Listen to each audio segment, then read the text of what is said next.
Nós somos patrimônio de Curitiba. Eu, o Marcinho, o Nilo, o Arthur e outros músicos aí, não é? Então, acontece que eu já gravei, vou entrar 10 CD, tá, para sair outro, né?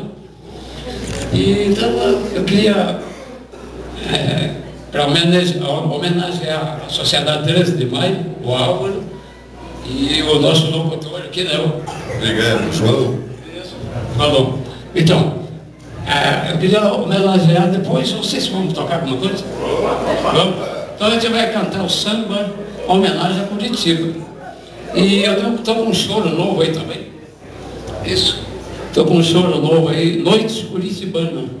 Que essa é da nossa terra, nós temos que homenagear a nossa terra, né? E é só isso que eu tenho que dizer. Agradecer a todos os meus parentes. Eu tenho até neto.